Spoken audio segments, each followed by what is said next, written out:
What up mga boss? Kamusta kayong lahat? So yan, magpapakain tayo ng dried Tubifix worm. So pasintabi sa mga kumakain. So yan, papakainin natin dito sa mga beta natin yung Tubifix natin, no? So yan, so oras ngayon mga boss, 8 PM na ng gabi. Pero magpapakain pa rin tayo dahil para mas kondisyon yung beta natin, no? So yan, dahil madaling araw pa naman natin papatayin yung ilaw nila, so makakapag-flare pa sila. So ito nga pala yung pinapakain natin ngayon sa mga alaga nating beta mga boss. Ayun, no? So gagamit lang tayo ng stick para yung mismong worm lang yung makakain ng beta natin, no? Kasi kapag yung kasama pa yung tubig nila, ayun, no? So inaano na nila, di ba? Gusto na nila talaga kumain. So kapag kasama kasi yung tubig ng ng worm, yung gumamit pa tayo ng turkey buster, nadagdag lang yun sa tubig nila ng na dumi. So hindi na tayo gumagamit nun. Kaya yung mismong worm lang yung inaasikaso natin, no? Yun yung mismong binibigay lang natin. So yan, parang makakalis tayo ng water change doon, no?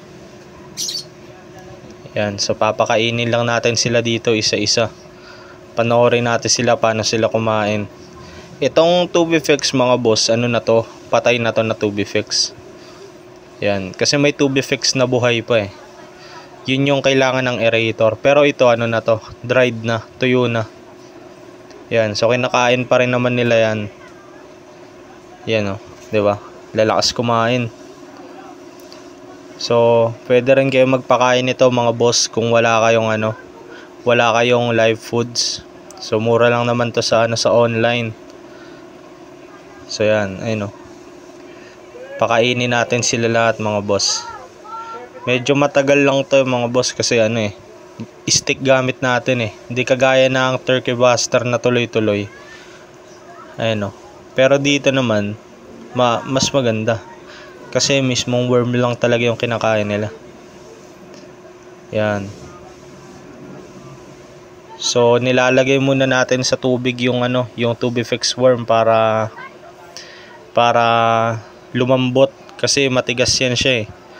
Kailangan niya lumambot sa tubig. Ibababad muna natin sila sa tubig para mas madali maghihiwalay-hiwalay kapag ipapakain na natin sa beta.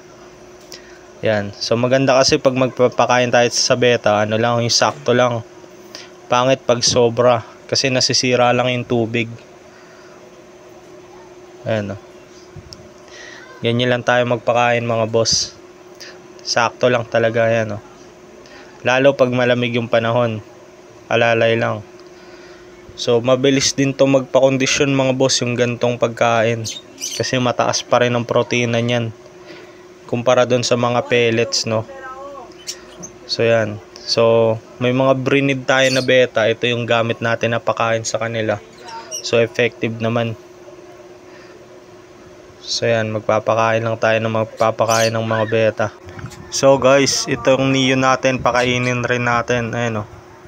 So yung neon natin mga boss, napakaganda. Yan, female yan siya. So tamang food trip lang siya, no? So maganda tong mga neon pang materyales eh. Kasi kakaiba yung kulay nila, maganda talaga. Ayan, oh. Lalo pag pang display, napakaganda mga boss. Para silang mga glow tetra. Dito naman tayo mga boss, pakainin natin tong mga nasa beta tanks natin. Ayun, oh, tinatalon niya pa talaga eh, no? So yan, so pakainin natin siya. Ayun, oh, tamang food trip lang siya, oh. Yun. Ito mga boss, para sila ng ng copper plakat. Yan ang ID nila. So yan, oh. So pwede natin sila i-breed. Pero pang out kasi natin to sila. Ayun, oh. So kinukondisyon ko lang muna sila dito habang hindi pa sila nabibili. Pero pwede nyo na to i-breed pag nabili nyo na. Ayun, oh. Nagbabubble nest na mga boss, oh. Yan? Diyan nila nilalagay yung egg pag magkasama na sila. Yung male yung nag-aalaga. So yan, nakakondisyon na tong dalawang to. Pwede na agad sila isa lang. Kahit hindi pa sila breeder size, no? Regular size pa kasi, pero maganda yan. So dito guys, meron tayo ditong itong isang pares natin ng red base na AOC. Ayan, so pakainin din natin sila. So ito mas maganda sukat nito kumpara sa copper natin eh. Mas malaki to sila eh. Ayan o. So pakainin din natin sila para sabay-sabay silang ready to breed. Yan. So saktuhan lang mga boss. Tamang alalay lang tayo para hindi sila ma-overfeed. Pag na-overfeed kasi yan, tumatagilid na sila maglangoy. To mga boss, ano natin to? Hellboy. Ayan no. Hellboy plakat. Yun. Ayan, isang pares din sila.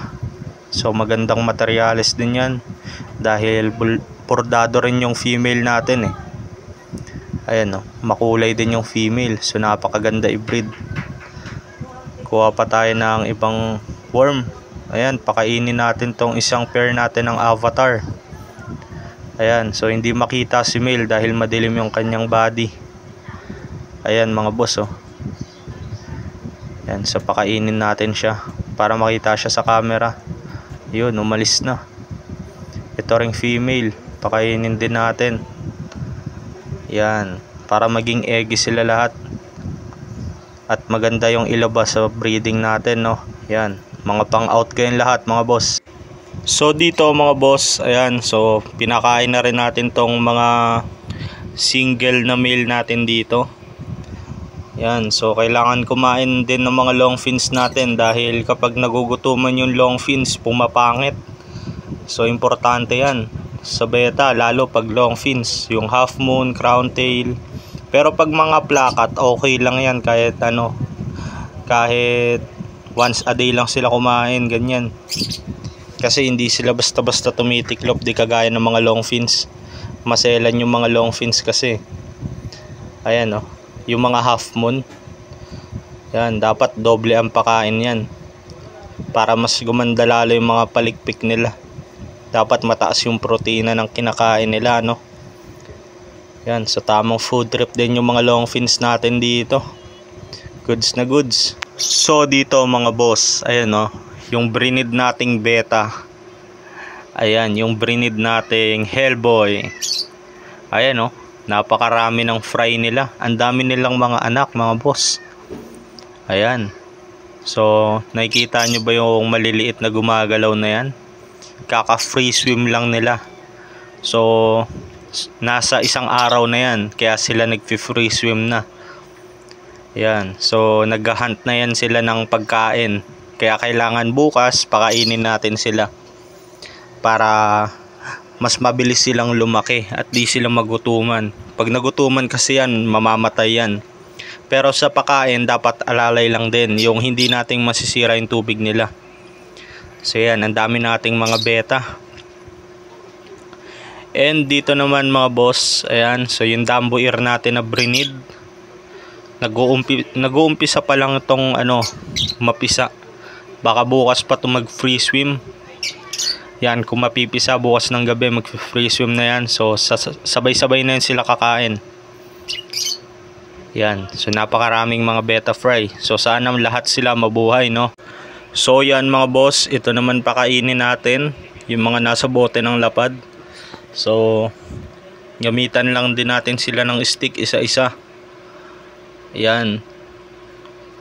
So yun nga pala mga boss, meron pa akong ibang bote ng lapad, no. So pero ililipat ko yun sila sa ano na, sa mga 1.5 na bote para mas malagyan natin ng talisay, no. So dito kasi hindi ko talaga maharap na lagyan ng talisay dito sa bote ng lapad eh. Pero lilipat natin sila muna sa 1.5 dahil para maarawan din sila. Mas maganda kasi yung beta pag naaarawan din eh. Yan, so isa-isa lang, lagyan natin isa-isa mga boss. So yan mga boss, sisipagan na natin mag-upload uli dito sa YouTube, no. So target ko every 2 days man lang makapag-upload tayo. Dahil may mga nag-chat din sa page ko para kung kailan daw ako mag-upload. So abang-abang lang kayo mga boss. Yan, so hanggang dito na lang siguro mga boss. Maraming salamat sa panonood nyo. So hanggang sa susunod na lang uli, mag-update tayo sa mga beta fry natin sa sunod.